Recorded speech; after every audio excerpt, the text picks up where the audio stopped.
France Maghreb 2. À la une du grand forum de ce 25 octobre, convention de droite, le CSA met en garde LCI et transmet au procureur de la République des éléments du discours de Éric Zemmour. En vue d'une enquête pour injure publique et provocation à la haine, selon vous, est-ce suffisant? On en parle dans un instant avec Yasmina Oumad, avec Sofiane Lakhdari et Farid Tabsamani. Focus sur la situation algérienne pour une grosse partie de cette émission. Vous pourrez d'ailleurs débattre avec nos chroniqueurs aujourd'hui et répondre à cette question. La pression qui monte en France pour contraindre le président Emmanuel Macron à rompre son silence pour ne pas soutenir la feuille de route actuelle du régime algérien rejetée par le Hirak. Que pensez-vous de cette initiative? On en parle tout à l'heure. Et la chaîne de télévision algérienne Al-Maghrebiya partage-t-elle les inspirations du peuple algérien? C'est la question qu'on est en droit de se poser tout à l'heure. Et on se la posera. Et vous pourrez évidemment intervenir. Le numéro de téléphone 01 40 33 9000, 01 40 33 90 00. La liberté à trouver sa radio. France Maghreb 2, son émission, le Grand Forum.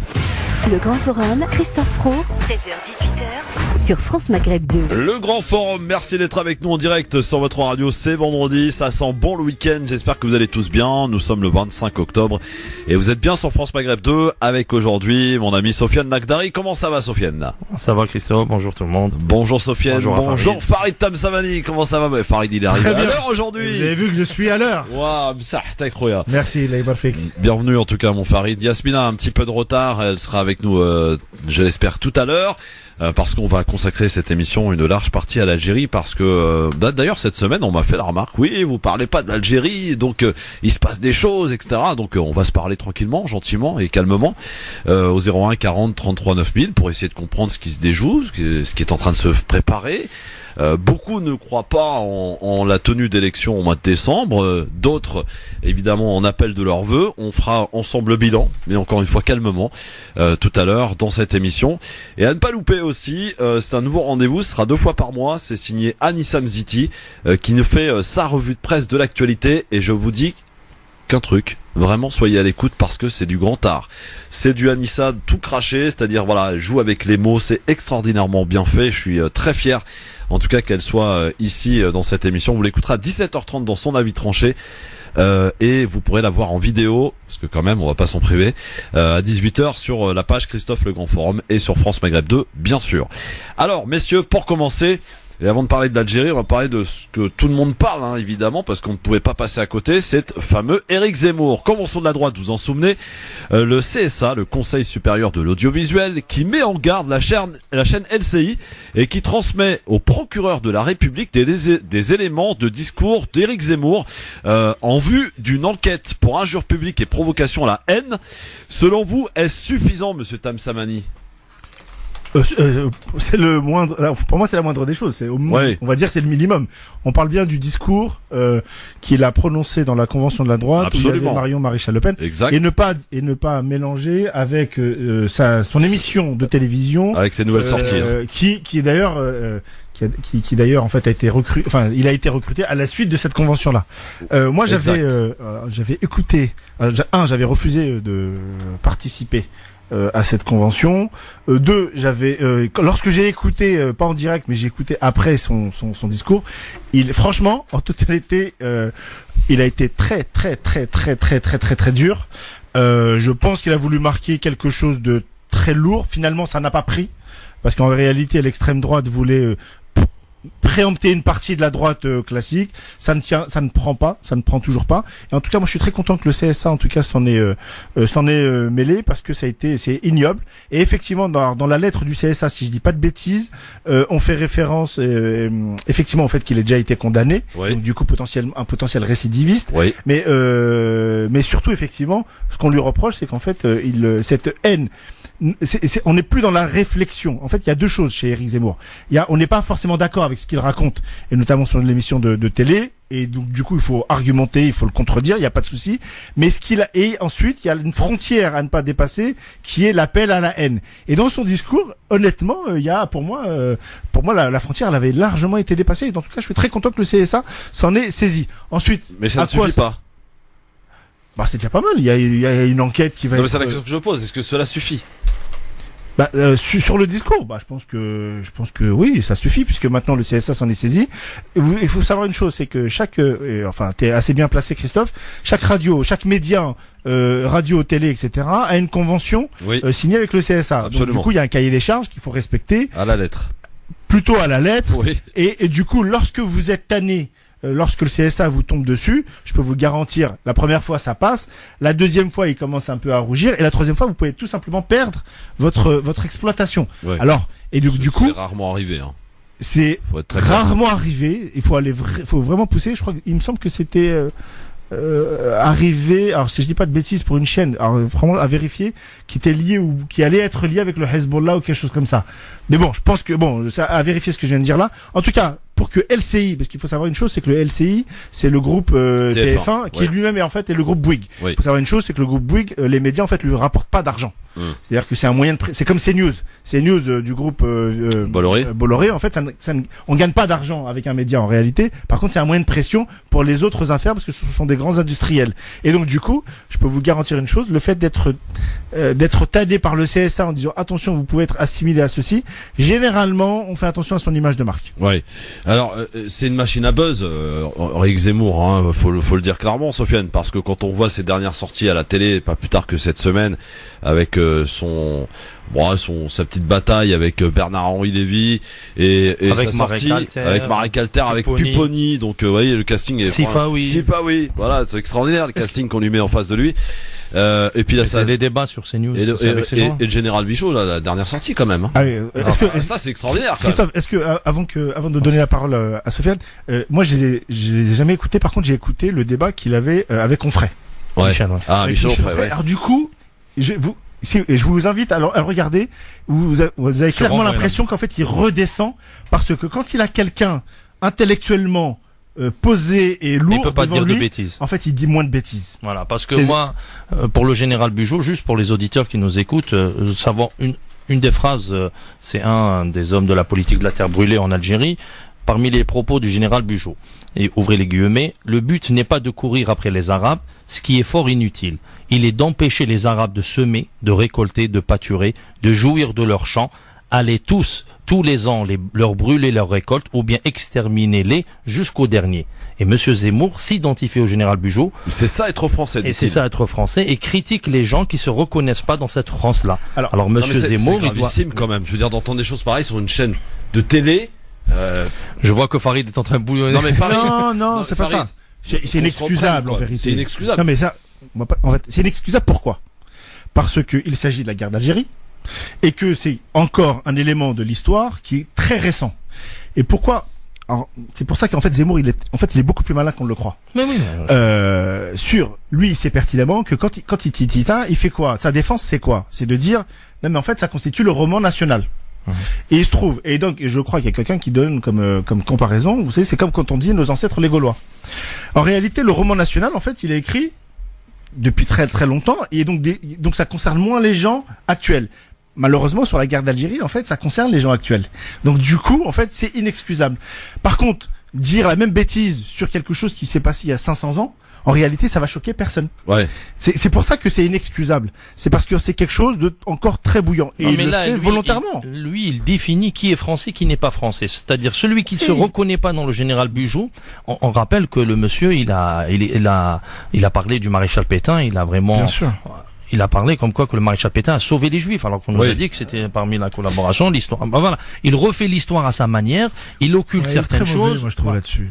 Mais bref, après, le but, moi, ce que je cherche à savoir, c'est quel est le but derrière tout cela, de tendre le micro. Tu as parlé de CNews qu'elle gagne pas d'argent, mais quel est l'intérêt de tendre le micro à des gens comme Zemmour? En vérité, c'est des gens qui veulent... buzz, Sofiane. Pas seulement, je pense pas. Il te dit, Farid, qu'ils ne gagnent pas d'argent, ces médias-là. Le média, non, alors, pour parler de CNews, le média en général ne gagne pas d'argent. Mais sur cette émission, quand tu as 250 000... Sur cette émission, alors je suis vraiment navré pour les gens qui vont nous écouter, nous écoutent, en fait, elle cartonne. Un carton. Bah oui, mais 250, mais elle fait gagner de l'argent du coup. Alors, elle fait rentrer de la rentrée publicitaire. C'est énorme. Et puis de la notoriété aussi. Et de la notoriété, il y a pas de souci. Bon, moi, il se trouve que je connais le patron. Et les deux patrons, le patron du pôle média de Canal qui s'appelle Sed Nedjar, Serge Nedjar, qui d'ailleurs, pour la petite information, est israélite, donc du coup, il est sur, donc du coup, alors c'est pas, on peut pas l'accuser en tout cas de racisme ou quoi que ce soit. C'est un intérêt purement économique. Ils font quoi? Quand il a été recruté par Vincent Bolloré pour CNews, en réalité, Vincent Bolloré sait pertinemment qu'en fait, ça va faire du buzz. Oui. Donc, ça fait monter la chaîne. Oui, il y a un jour, il est clivant. Le bonhomme est clivant. Donc la publicité à gogo, contrairement à ce que les gens disent, il y a un tel qui veut pas s'afficher publicitairement, etc. Ça existe, c'est vrai, ça. Mais en réalité, les gens vont courir pour aller. Pourquoi? Parce qu'il y a qu'une seule chose qui compte dans le business, c'est l'audience. Il se trouve qu'il fait de l'audience. Voilà, en t'écoutant, en nous disant qu'il gagne de l'argent par les publicités et tout, ça me rassure parce que tu disais que ça ne rapporte pas, mais quel est le but, moi, en résultat net, tu gagnes pas forcément de l'argent sur un média, mais en fait, tu gagnes en valorisation. Et donc, il y a un élément aussi important à ne pas négliger, c'est que BFM TV avait pris quand même le large par rapport à CNews et par rapport à ses concurrents. Et c'est un moyen aussi pour CNews de dire à BFM, attention, nous on est là, on n'est plus la petite chaîne qui monte, on est là. Voilà. Mais sauf que malheureusement le discours qui est prôné par Zemmour aujourd'hui, comme s'il était en train d'ouvrir une porte que personne ne voulait ou n'osait l'ouvrir, aujourd'hui est en train de décomplexer l'ensemble des pseudo-chroniqueurs, pseudo-spécialistes qui viennent et qui donnent leur avis sur l'islam, sur le fondamental. Maintenant on est sur l'islam, sur même une volonté personnelle de porter ou non le voile. On est en train de juger ces femmes, on est en train de les accuser, de les mettre sur le banc des accusés. Moi personnellement, à titre personnel, ça me...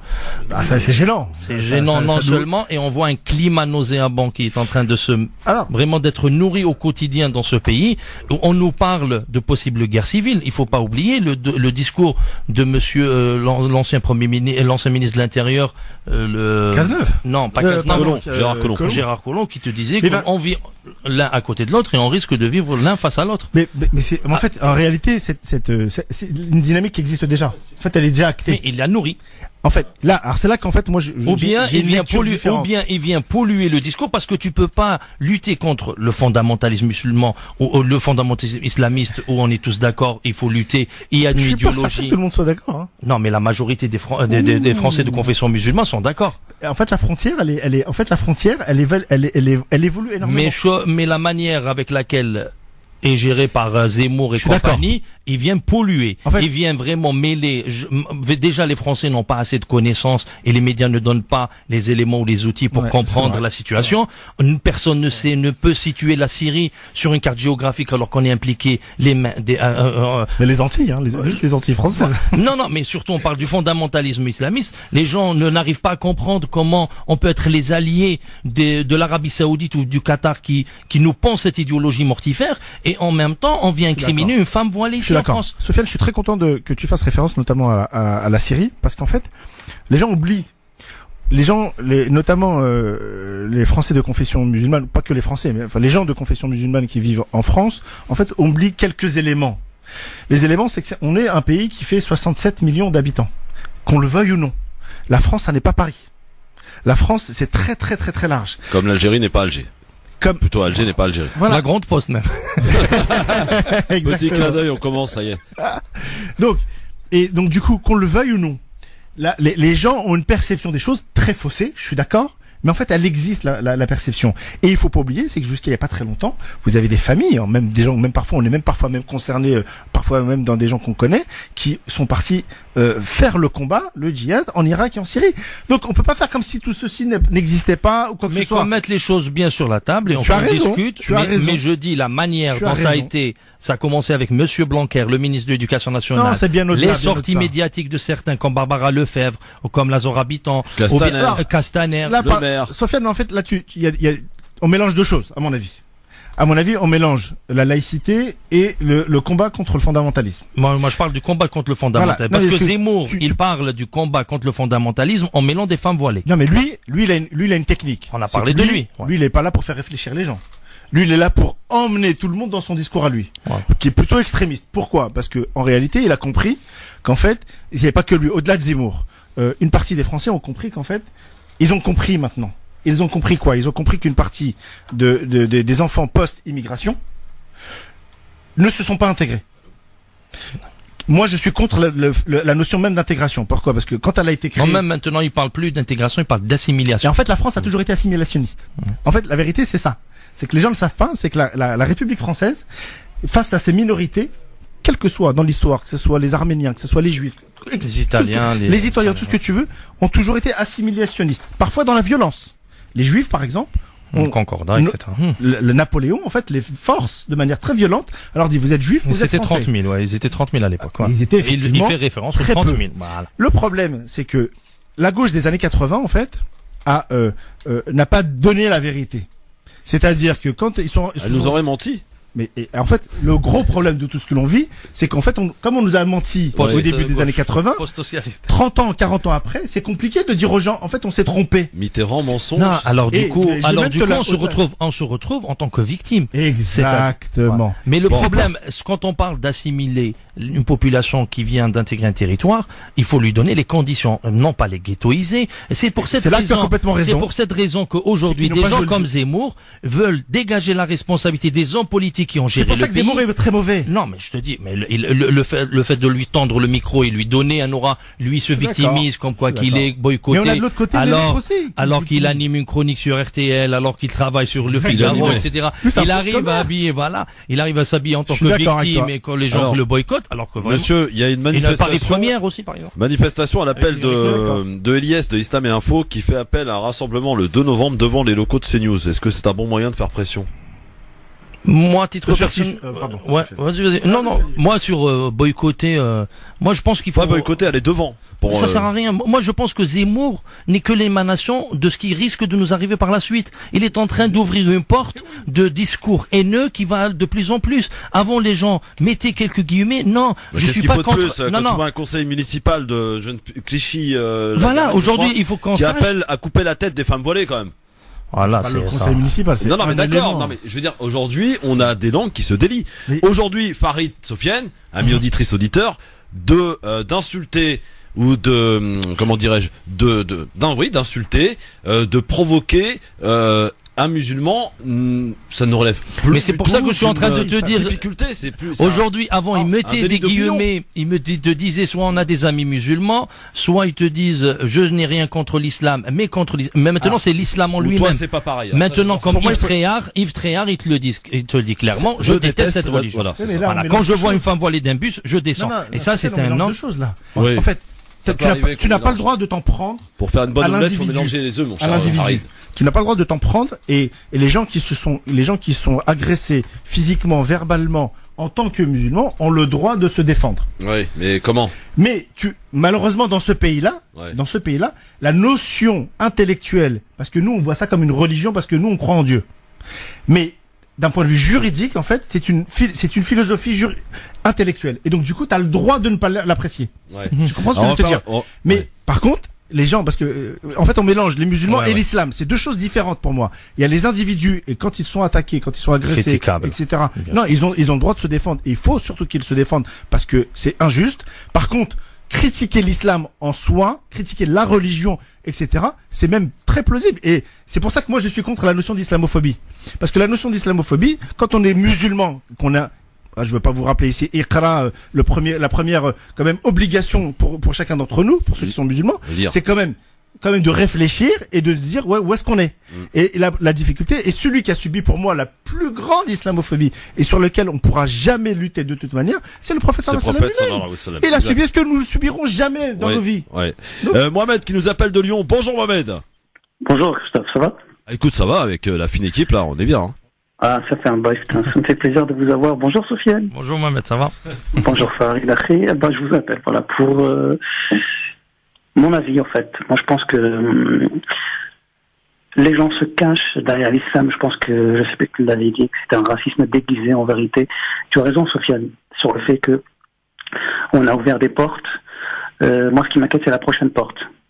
C'est celles qui vont passer aux agressions physiques. On commence à le voir.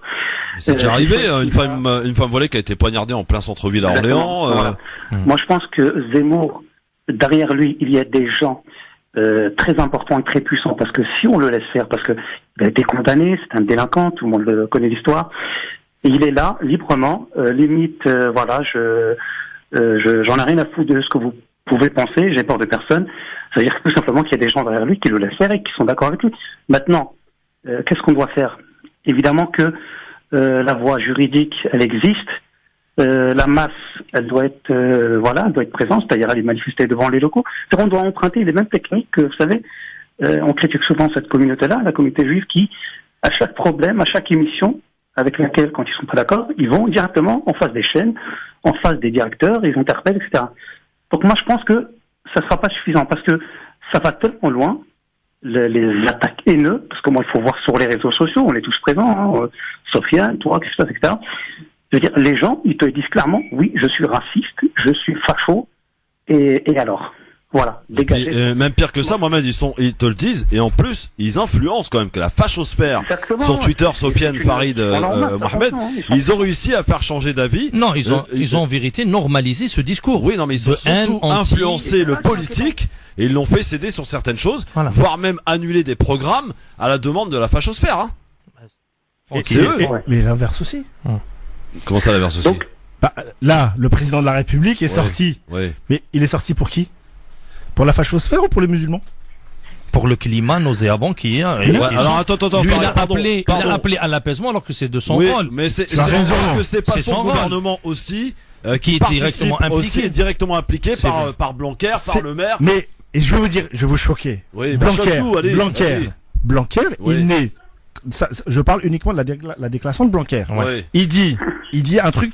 Il dit, ça n'est pas juridiquement attaquable. En clair, c'est pas contre, mais ça n'est pas souhaitable. Ouais.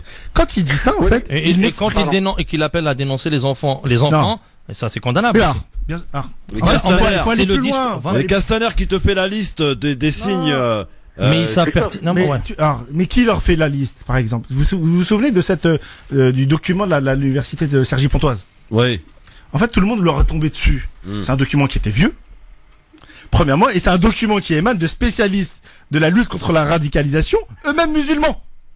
Donc, en fait, parfois... Comme les 101 qui viennent d'écrire une pieux... Alors non, je n'avancerai pas là-dessus, je n'avancerai pas là-dessus. J'ai pas vu le casting d'ailleurs des musulmans. T'en as un qui s'appelle Allouche, t'en as Zorabitan. D'accord, oui. T'as aussi Chalgoumi, non? Chalgoumi en tête de liste. 70% des Français de confession musulmane partagent son avis. Je suis même pas sûr qu'il ait compris ce qu'il a lu. Et Pascal Pro qui reprend, il dit, voilà, le professeur Chalgoumi qui vient de nous dire 70% des musulmans. Ah oui, extraordinaire. Oui, c'est un peu... Mohamed, termine peut-être, Mohamed. Oui, pardon. Mohamed. Oui. Vas-y, on t'en prie. Je voulais finir vite fait, Christophe. Dimanche, moi je vais faire la route, je serai là. Il est clair que les manifs, je sais pas à quoi elles vont servir, parce qu'ils ont peur de rien en face, hein. Désormais, voilà, ils nous disent clairement, vous pouvez crier. Vous pouvez crier, machin. On est là, on existe, voilà. On a le droit de dire, on a le droit de vous attaquer, de s'acharner contre vous. Alors je pense qu'il va falloir se rassembler, arrêter les bêtises, machin. Et il faut commencer, Mohamed, à mon avis, il faut commencer par s'inscrire sur les listes électorales et compter électoralement. Mohamed, excuse-moi, Mohamed, quand t'as des gens comme Jean-Michel Apathy, qui est monté, qui a défoncé un peu Zemmour et montré son contradiction dans son argumentaire. J'ai vu. Aucun soutien derrière. Il a été traité d'islamo-collabo. Personne ne l'a soutenu. Alors demain, d'autres intellectuels vont te dire, mais pourquoi je vais me battre pour une communauté qui ne vote pas, qui se mobilise pas. Voilà, cette victimisation. Mais t'inquiète pas, Sofiane, il y a des partis qui l'ont parfaitement compris. Les gens qui vont être là dimanche, ou qui étaient là dimanche dernier, c'était qui? Quels étaient les partis? C'est ceux qui surfent. Très souvent, qui sont... Les gauchos? C'est l'extrême gauche. L'extrême gauche. Et qu'est-ce qui pousse à la victimisation? La réalité, c'est l'extrême gauche. Oui, Mohamed, pardon. Il veut finir, Mohamed. On parle beaucoup. Voilà, je vais vous laisser tranquille juste en disant, voilà. Il faudrait à peine 10 000 signals, vous savez, pour les émissions comme RTL, etc. Si on était à peine 10 000, nous sommes putain, on est 6 ou 7 millions, je ne sais pas combien, il faudra que les gens apprennent aussi à utiliser les réseaux sociaux. Moi, je l'ai toujours dit, il faudrait appeler les radios, aller manifester devant les bâtiments, devant, limite, le ministère de Gilles Blanquer qui a dit que le voile n'était pas souhaitable. Ah oui, mais s'il n'est pas souhaitable, ça veut dire que tu le veux pas, en fait. Donc, concrètement, moi, je pense qu'il va falloir qu'on... Mais c'est la République française, ça. Comment? Mais quand il dit ça n'est pas souhaitable, ce que la gauche en fait a essayé de faire oublier, et d'ailleurs c'est marrant parce que c'est la gauche qui a créé la République, hein.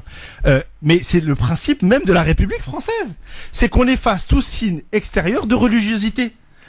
on n'est pas d'accord avec ça, c'est une chose. D'ailleurs, je pense qu'on va détruire petit à petit la République, indirectement. Mais la réalité, c'est que la France est construite sur ce socle. Mais pour le moment, les gens qui touchent à la loi de la République de 1905, la loi de la laïcité, c'est pas les Français de ce que tu viens de dire là, pardonne-moi, c'est une bêtise. Dites-moi. Pourquoi? Parce que très souvent, je vais t'expliquer pourquoi. Parce que très souvent, les gens pensent que la loi sur la laïcité, c'est 1905. Ouais. C'est une bêtise sans nom. Je mets au défi qui que ce soit de trouver une seule fois le terme laïcité dans les articles de 1905. Ça n'existe pas. 1905, c'est la fin d'un process de séparation entre l'Église et l'État. Voilà, c'est différent. C'est différent. Il y a les manipulateurs de la gauche, l'Observatoire de la laïcité, tous ces gens-là qui te disent non, c'est 1905 parce que ça nous arrange nous en vérité. Donc du coup on tombe dans le panneau. Moi j'invite les gens, comme Dieu subhanahu wa ta'ala, il nous demande de réfléchir. J'invite les gens à réfléchir. Qu'est-ce que la République française? Ça veut pas dire que je suis favorable à tout ça, mais la République française est née d'une seule idée. L'idée c'est on met dehors la religion. La République française est née de là-dessus. On met la religion. Et l'islam n'existait pas en France à l'époque. Ouais, bien sûr, c'est les premiers, c'était les cathos qui étaient voilà. On met dehors la religion. On met dehors la religion, même dehors de l'espace public aussi. En fait, c'est ça. C'est exactement. Les Français de confession musulmane se sont. Là, le problème, c'est Sofiane, il faut qu'on soit honnête aussi. Ouais. Qu'est-ce qui crispe dans tout ça? Qu'est-ce qui crispe? C'est quoi? C'est le voile. Quelle que soit la typologie du voile. On a commencé par le niqab à l'époque. Je te promets que la religion là aujourd'hui, il n'y a plus de niqab. Alors, Mohamed te dit que ça n'a rien à voir, Farid. Vas-y, Mohamed. Je te promets, il se cache derrière ça. Mais Farid, Sofiane, soyez concrets. Ne soyez pas sourds et hypocrites, s'il vous plaît. Non, mais je suis pas. Là, c'est un peu une insulte, ça. J'en prends plein la gueule bêtise. Non. Comment? J'en prends plein la gueule bêtise. Non, pas du tout. C'est juste pour te dire, Farid. La religion n'a absolument rien à voir. Combien même demain, tu vois, les jeunes filles porteraient des chaussettes rose bonbon, je te promets qu'ils trouveront toujours des choses à redire. Aujourd'hui, c'était le foulard, la dernière fois, c'était la barbe, et on trouvera toujours quelque chose qui tournerait autour de l'islam des musulmans. Ce n'est pas l'islam qui les dérange. Ce n'est pas ça. Ça n'a rien à voir. Ils utilisent des termes religieux, etc. Mais je vous promets qu'ils trouveront toujours des choses à redire. Merci Mohamed. Je te salue Mohamed. Parce qu'on va y aller, la pub, bien entendu, un dernier petit mot dans un instant. Et on va filer tout droit en Algérie, les amis. Parce qu'il y a des choses à dire là aussi. On va pouvoir s'engueuler un peu. À tout de suite. Le Grand Forum, merci d'être avec nous avec cette question que l'on vous pose aujourd'hui. Convention de la droite, le CSA qui met en garde LCI, qui transmet d'ailleurs au procureur de la République des éléments du discours de Éric Zemmour en vue d'ailleurs d'une enquête pour injure publique et provocation à la haine. Selon vous, est-ce suffisant? C'est la question que l'on vous pose aujourd'hui. Vous êtes 91% à dire non, que ce n'est pas suffisant. Donc vous continuez évidemment de voter avant de filer en Algérie, parce qu'on va en parler largement et en longueur avec vous dans un instant au 01 40 33 9000. Docteur est avec nous. Bonjour docteur. Oui, bonjour monsieur Christophe, Sofiane, monsieur Sofiane et le collègue là. Farid Tabsamani. Bonjour docteur. Comment? Farid Tabsamani s'appelle. Enchanté. Voilà, donc je vais être très court parce que là, il y a plein de sujets que vous traitez. Concernant juste ici, dans notre pays, là je vous appelle de Bruxelles, mais quand même je suis français comme vous, il faut déconfessionnaliser le débat pour l'apaiser. La citoyenneté ici, soi-disant, on nous a dit, et c'est la vérité, travailler, payer les impôts, être sous les plafonds de la loi. Donc je vois pas pourquoi on s'allume tous, pas vous, en général. Regardez le Liban, juste en un mot. Le Liban, c'est la constitution de 1923 de Madame la France. Là, les Libanais, depuis une semaine, vous le savez mieux que moi, ils sont plus maronites, ils sont plus sunnites, ils sont plus chiites, ils sont plus druides, ils sont pas israélites, ils sont libanais tout court. Ouais, avec l'apparition d'un seul et unique drapeau d'ailleurs. Michel Aoun, l'ex-général, l'actuel président, la corruption n'a pas...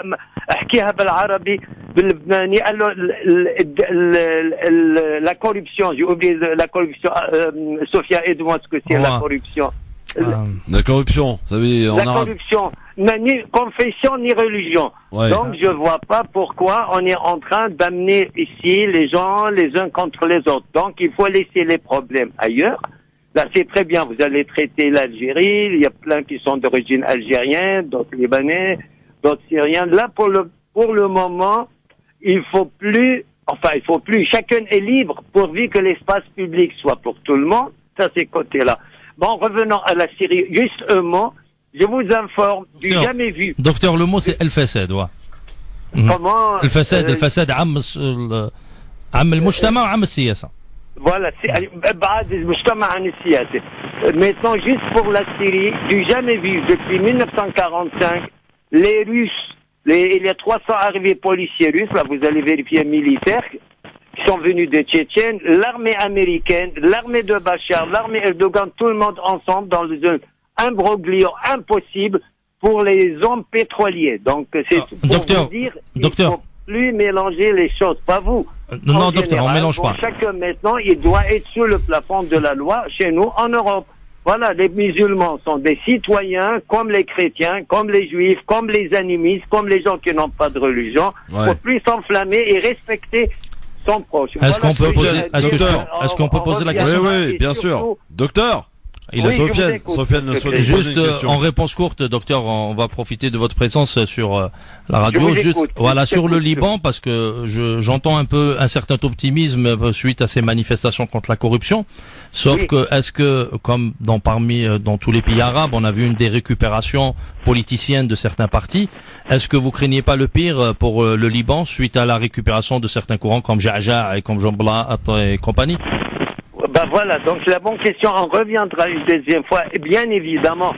C'est-à-dire, tous ces hommes politiques dont tu viens de citer, Sofiane, les noms, X, Y, Z, sont trempés depuis toujours dans la corruption. Ces gens-là, donc, ils récupèrent un mouvement citoyen qui cherche la citoyenneté à tout le monde. Par exemple, un musulman, pour se marier ou vice-versa avec une chrétienne, il faut aller à Chypre ou en Grèce ou venir en France.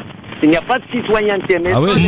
Moi, à partir du moment, moi, à partir du moment où je vois pas un slogan contre cet accord de Taïf du confessionnalisme au Liban être brandi, je resterai toujours pessimiste ou bien vraiment très inquiet pour l'avenir du Liban tant que les manifestants n'y ont pas eu de représentants officiels et se laisser manipuler par des courants politiques, et deuxièmement de ne pas faire tomber l'accord de Taïf, Taïf c'est une ville en Arabie Saoudite où il y a un Algérien qui était derrière l'Akhdar Ibrahimi qui voulait faire la transition à l'époque avec Bouteflika après le départ de Bouteflika, et c'est lui qui était derrière James Baker Paul Bremer lorsqu'il a quitté l'Irak en 2003. Il a confessionnalisé, institutionnalisé. On parlait de Lebnana en Moyen-Orient, on parlait de Lebnana, la libanisation des mondes arabes. Aujourd'hui, tant que les Libanais n'appellent pas à faire tomber cet accord qui a vraiment pourri la vie politique et la vie quotidienne des Libanais, moi je reste très inquiet pour l'avenir du Liban. Merci docteur en tout cas pour votre intervention et à très très bientôt bien sûr sur France Maghreb 2. Vous continuez de voter, de répondre à la question. Je vous rappelle à ne pas louper l'avis tranché de Anissa Mziti, sa première revue de presse, une revue d'actualité à découvrir dans quelques minutes. Voilà, il faudra écouter, être attentif parce que quand on écoute du Anissa, c'est avec des jeux de mots, c'est du très très lourd, bien sûr, évidemment pour France Maghreb 2 et le Grand Forum. Alors, on va parler un peu de El Jazair, l'Algérie. Sur la situation algérienne pour une grosse partie, la dernière partie de cette émission. Vous pouvez d'ailleurs nous appeler maintenant au 01 40 33 9000 parce que il y a débat, il y a divergence. Répondre à cette question. La première, la pression qui monte en France pour contraindre le président Emmanuel Macron à rompre son silence pour ne pas souscrire à la feuille de route actuelle du régime algérien rejetée par le Hirak. Que pensez-vous de cette initiative de mettre pression sur Macron pour qu'il ne suive pas cette feuille de route qui est imposée par le régime algérien du moment? Tiens, Farid. C'est moi qui débute, c'est ça? Oui, c'est toi qui débute, voilà. Et, Bon. je salue Yasmina Oumad qui est avec nous et qui nous a rejoint. C'est pour Bonjour Yasmina. Et la voix elle est cassée. Ouais, la voix un petit peu cassée, donc Bonjour tout le monde. bonjour Bonjour. Yasmina, sois la bienvenue. En fait, c'est toujours délicat parce que dès lors qu'on parle de France et d'Algérie, Ouais. en fait, c'est toujours très compliqué. Le président français, il dit rien. Il y a forcément une interprétation. Il dit quelque chose, c'est qu'il aille s'occuper de la France et de ses gilets jaunes, etc. Bon, moi je suis partisan. Alors, on peut être dans le monde des bisounours en se disant, mais je suis partisan que la France n'ait pas à intervenir ni de près ni de loin. dans ce qui se passe en Algérie. L'Algérie est un grand pays, a une histoire qui se construit et ils sont assez grands pour faire eux-mêmes les choses. La réalité, c'est que tout autre, la réalité. Non, la réalité, c'est que la France, l'Espagne, la Tunisie, le Maroc, la Tunisie, le Mali, tous les pays qui sont quasiment frontaliers, ou en tout cas qui sont proches de l'Algérie, ont forcément des yeux rivés sur ce qui s'y passe. C'est complètement naturel. Ensuite, la deuxième chose, c'est que la France a des intérêts économiques. Et troisième franc, la France, en fait, a des crédits à l'Algérie. C'est-à-dire qu'en fait, il y a des entreprises, il y a du commerce, etc. Donc, si vous voulez, les services, dans leur globalité, sont obligés de traiter la chose. Et sans compter qu'il y a un conflit dans lequel la France est engagée au Sahel, qui, directement ou indirectement, est lié à l'Algérie, dans l'historique de la création de ce conflit-là. Donc, c'est normal que le président de la République se préoccupe de ce qui s'y passe. Mais on parle pas du président de la République, on parle des gens qui vont manifester devant l'Assemblée nationale française et qui appellent à une intervention. Moi, je suis contre. Voilà. On parle de cette internationalisation, une volonté. C'est le moyen de mettre la pression à Macron. Voilà. Oui, mais en fait, c'est les mêmes. C'est une bêtise, à mon avis. Pour qu'il prenne ses distances. À ce titre, moi, je tiens juste à rappeler que la volonté de ces personnes qui essayent justement de faire appel à une présentation diplomatique en se présentant devant des institutions étrangères, de facto vont à l'encontre de la volonté du peuple algérien qu'il avait scandé à plusieurs reprises. D'ailleurs, on voit des pancartes dans les différentes langues, que ce soit en arabe, en français, en anglais, qui appellent justement les présentations diplomatiques étrangères à ne pas s'interférer dans les affaires internes. Et d'ailleurs, même à ce titre, le chef d'état-major l'avait rappelé à plusieurs reprises. Ce qui est regrettable à l'heure actuelle, je pense que ces personnes qui essayent, à mon sens, qui prétendent vouloir améliorer la situation en Algérie, essayent plutôt de défendre une feuille de route qui a été établie. D'ailleurs, on le voit à travers le déplacement de la députée Madame Panot, on l'a vu aussi par rapport à l'intervention de la députée de l'Union européenne. Absolument. Moi, je me pose une question. Pourquoi réagir après 36 manifestations? Sachant que s'il y avait véritablement cette volonté de venir, entre parenthèses, en aide au peuple algérien qu'il n'avait pas réclamé en ce sens, parce que c'est important aussi de le rappeler, pourquoi cette volonté? Ma lecture est que nous arrivons à l'échéance du 12 décembre. On voit pertinemment bien que ces trublions essayent de semer le chaos en Algérie. Ils sont essoufflés. Ils essayent par tous les moyens de faire pression, et cette pression, elle peut arriver que d'un plan international. Moi, je pense que le peuple l'avait dit, l'avait répété, il faut respecter sa volonté, non à l'ingérence étrangère. Concernant la position de la France, je pense que c'est une position qui reste neutre. Il est vrai que les relations franco-algériennes, comme vous le savez très bien, on a un passé qui nous lie, on a un présent, on espère aussi œuvrer pour un futur en commun. La position de la diplomatie française, pour le moment, elle est en dehors du fait qu'elle soit neutre. Je pense que la France, elle n'a pas à s'interférer. Elle a très bien compris. Je pense qu'elle regarde avec espoir et inquiétude la situation algérienne. L'émergence du Hirak, je pense que c'est une très belle une belle promesse pour une Algérie démocratique. En même temps, il faut le rappeler aussi que l'ère Bouteflika a créé un vide à tous les niveaux, et qu'à l'heure actuelle, se prononcer risque d'être mal interprété. Ouais. Moi, ce que je remarque, deux positions de la France. Oui. Première position de la France, c'était au temps de Bouteflika. Quand il a demandé une transition, ça a été salué par Jean-Yves Le Drian. Quand il a demandé une transition, il voulait se retirer et laisser la place à Ahmed Al-Khadr Ibrahimi pour gérer cette transition où ils ont même pas limité le temps, où il a annulé les élections, ça a été salué dans un discours de Emmanuel Macron. Depuis le départ de Bouteflika, le sujet de l'Algérie est occulté dans tous les médias français. Il n'y a pas de question directe. J'ai écouté Jean-Yves Le Drian en 2 ou 3 reprises, soit chez El Kabash, soit chez Bourdin, pendant 25 minutes, pas une seule question posée sur l'Algérie. Il y a une volonté de ne pas rendre public une position française, ça n'empêche pas que la France a une position. Elle essaye de sauver ses intérêts, tout à fait légitime. Après, maintenant, aller et officialiser comme comme on a vu au début du Hirak, même pas d'élus, ou bien des élus de la République française, ou aller demander une audition auprès du président de la République pour demander une ingérence, on est dans la même logique, dans la même continuité. Peut-être c'est les mêmes personnes qui sont derrière, mais moi je me pose une question, c'est les mêmes personnes qui se comptent chaque vendredi que Gaïd Salah est le sous-traitant des Émirats Arabes Unis. Et alors chercher un autre, ou bien de la Russie aujourd'hui. Est-ce qu'il y a encore du monde dans les rues? Parce que moi on me dit pas plus tard que ce matin, on me dit il y a encore des millions de personnes dans les rues en Algérie. Oui, ça dépend les millions. Si on était comme les Indiens, on aurait dit 1 milliard. Et quand je dis quand même ça s'est un peu estompé quand même depuis le mois de mars. Non, moi je regarde en direct à la télé. On en parlera tout à l'heure justement des influences. De quelle télé par exemple? Voilà. Oui, Farid, avant d'accueillir Méziane qui a son mot à dire aussi. Pour compléter un peu ce qu'a dit Sofiane, il y a un élément qu'il faut bien considérer, c'est que probablement les gens qui demandent à une intervention ou une ingérence de la France, en fait, probablement qu'il y a de la manipulation également, que eux-mêmes sont probablement manipulés. Il faut savoir une chose, c'est que l'élection, qu'elle ait lieu ou non, dans l'hypothèse où l'élection... Elle aura lieu, Farid ? Alors, le pouvoir a intérêt à ce qu'elle ait lieu. La question, c'est que c'est pas est-ce qu'elle a lieu ou elle a pas lieu, c'est est-ce qu'elle est légitimée à l'international ou pas. Pourquoi ? Parce que en réalité, des élections truquées, ça a existé largement dans le passé en Algérie. Pas que en Algérie. Pas que en Algérie, je suis complètement d'accord. Même ici en France. Et probablement même ici en France. La seule question... Même les primaires socialistes étaient officialisées. Exactement. Et l'histoire de la légitimité internationale, en fait, est très importante. Le Parlement européen a tenu une position, je clarifie juste la chose, il y a une députée socialiste belge qui a pris position contre les élections, à titre personnel.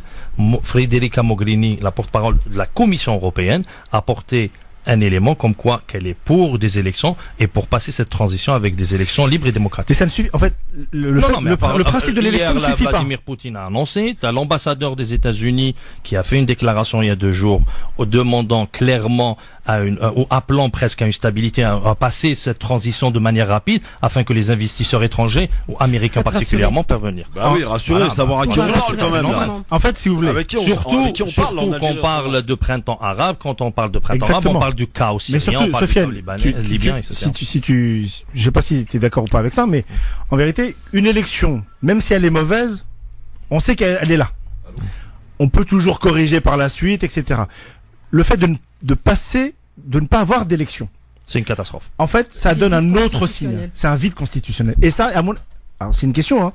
À mon avis, ça, c'est beaucoup plus dangereux, très dangereux, que d'avoir une élection qui n'est pas correcte, c'est-à-dire ouvrir les portes et les fenêtres à l'interventionnisme. Alors, j'aimerais juste qu'on écoute les auditeurs, parce qu'ils sont pas d'accord avec vous, ça j'en suis certain. Vous allez voir. Méziane, bonjour. Méziane. Il est où Méziane là? Méziane, t'es où? Oui, je suis là. Bah réveille-toi mon vieux, hein. Il faut y aller là. Hein. Ah bah non, je suis réveillé. Hein. On t'écoute Méziane, vas-y. Ça fait 1 heure que je suis réveillé.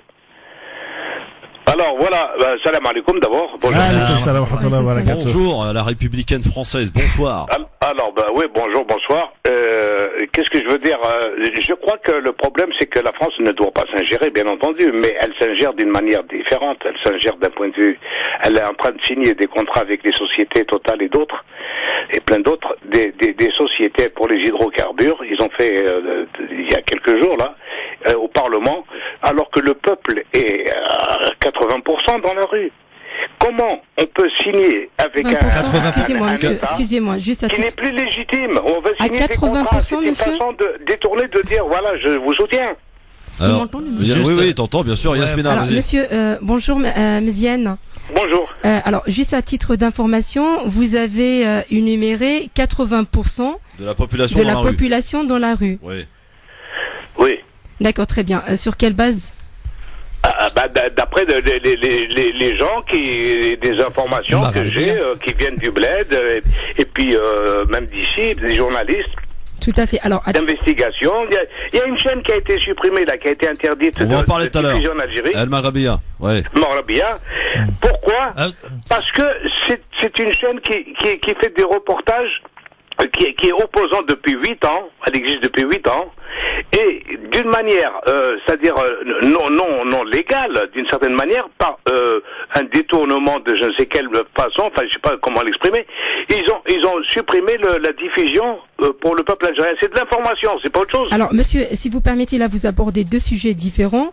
D'une part, vous avez évoqué le nombre de Hirak, le nombre de manifestants pacifiques. Hein. D'ailleurs, il faut le rappeler, le côté pacifique du Hirak, qu'il faut saluer. Excusez-moi, juste à ce propos pacifique, le gouvernement a tout fait pour qu'il n'y ait pas ce pacifisme. Mais seulement, le peuple n'est pas tombé dans le piège. Le peuple est mature. Très bien. Il veut qu'il y ait de la bagarre pour pouvoir intervenir par la force. Très bien. C'est ce qu'il cherche. Monsieur, moi, ce qui me préoccupe le plus, c'est en fait, ce qui est regrettable, c'est que vous prétendez que le peuple a compris que le gouvernement essaye de déstabiliser et y aller vers le chaos. Mais en contrepartie, toutes les manifestations se déroulent dans de bonnes conditions et elles sont assurées par l'ensemble. Grâce à qui? C'est grâce au peuple qui répond pas aux provocations. Monsieur, excusez-moi, à ce titre, qui sont les policiers? Qui sont les gendarmes? Ce sont les enfants du peuple, non? Non. Ben, bien entendu, tous, même Gaëtan, c'est un enfant du peuple aussi. D'accord. Gaëtan aussi, oui. Ça, c'est pas un argument, ça. D'accord, ce n'est pas un argument peut-être pour vous, monsieur, mais c'est une réalité qu'il faut prendre en considération. Non, madame, non, je suis désolé. Le peuple algérien, depuis l'indépendance à aujourd'hui, n'a jamais été dans une démocratie, jamais. D'accord, par conséquent, vous excluez... Du bas de l'échelle jusqu'en haut. Ils ont pourri, comme on dit, le poisson pourri par la tête. D'accord, Méziane, bonjour. Bonjour. Anna, je voulais juste, il a fait référence à une chaîne de télévision, le Magharibiya. Juste, je rappelle, Magharibiya, une chaîne, je connais très bien Méziane sur le plan, comme auditeur, hein, je partage à 200%. Oui, d'ailleurs, il est énervé, Méziane. Qu'est-ce qui se passe, là? Tu t'as bu trop de thé, je crois, aujourd'hui. Très énervé. Ah, bah après, la passion, l'Algérie, passion. Ah oui, forcément.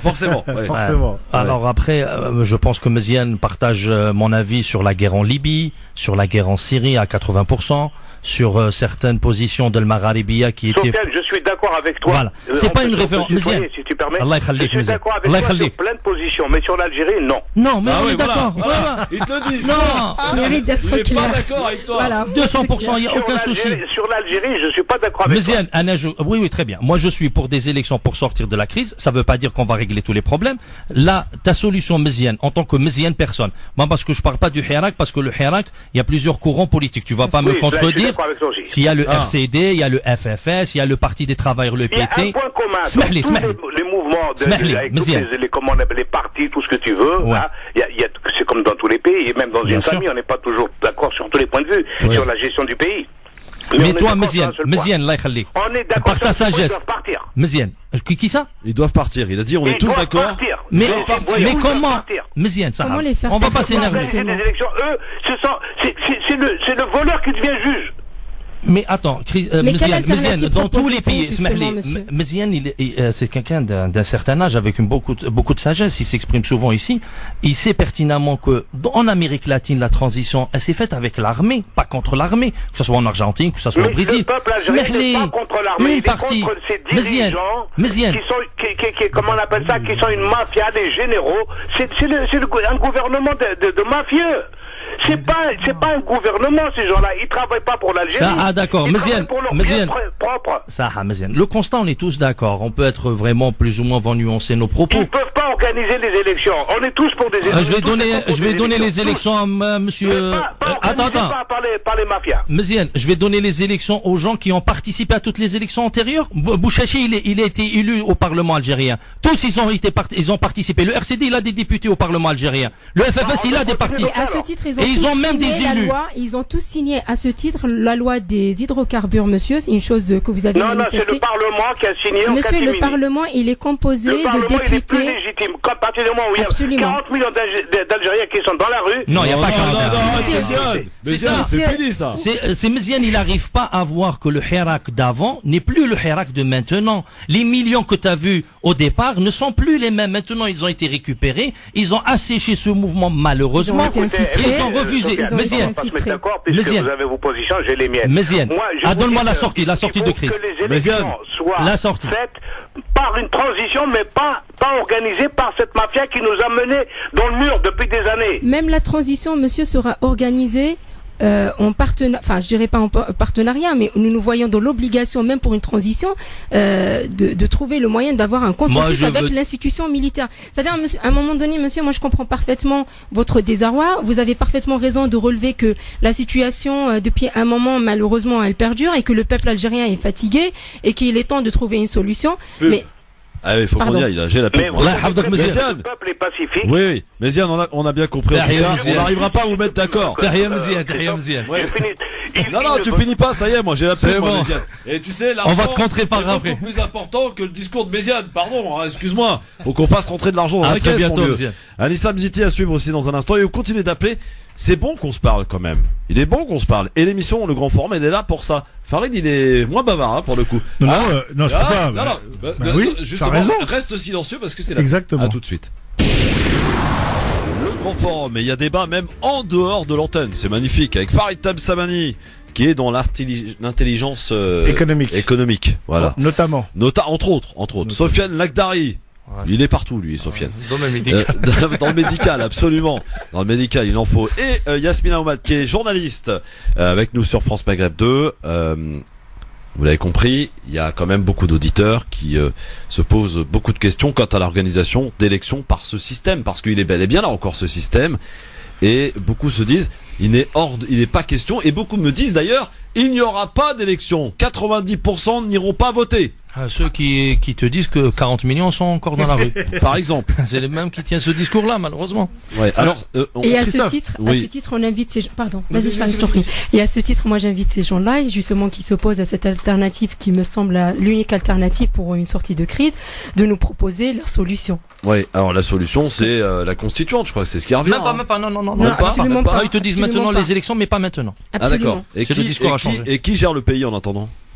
C'est l'État algérien. Même mais personne, c'est qui ils ont dit l'État personne. algérien Même personne. Voilà. Dégagez C'est tous. l'État algérien. Bon. Non, ils te disent dégagez tous. Farid, Ouais, moi, je parle je voulais dire un mot avant qu'on accueille Samy qui nous Non, attend au je standard. voulais dire, moi je comprends la passion pour les Algériens vivant en France sur la question du Hirak et sur la question de l'avenir de ce magnifique pays. Elle est La nécessaire. réalité, c'est que je pense que les premiers concernés, c'est d'abord les gens qui vivent sur place. Ouais.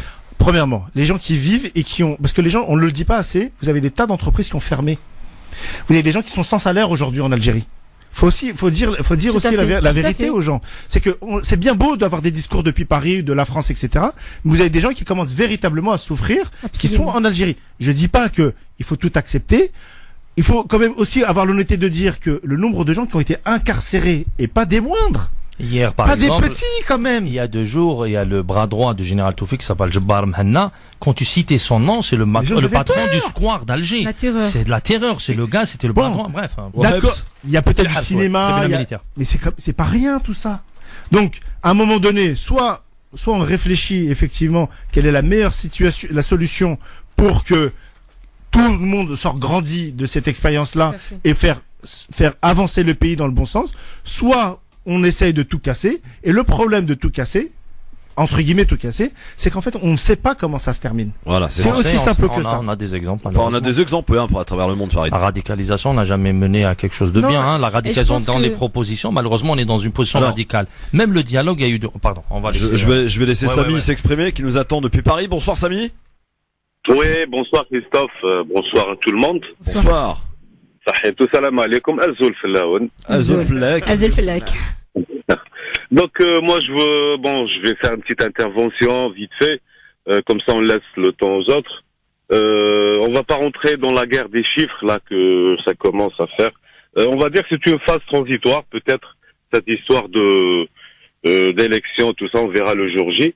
Moi je voulais juste attirer votre attention sur le projet de loi sur les hydrocarbures Ouais. qu'ils veulent passer un peu en forcing, alors que, disons, ce gouvernement, c'est un gouvernement de transition.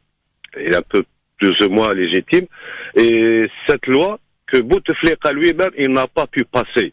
En 2004, et avec la force de Shakib Khalil et Benachenho, Tamar, tous les trois mousquetaires, ils n'ont pas pu passer ce projet. Et là, il revient avec une autre version plus light et plus qui va mettre en danger l'avenir de nos enfants et des anciens et des futures générations. Voilà, ça c'est une Samy- question claire qui nécessite une réponse claire. Hein.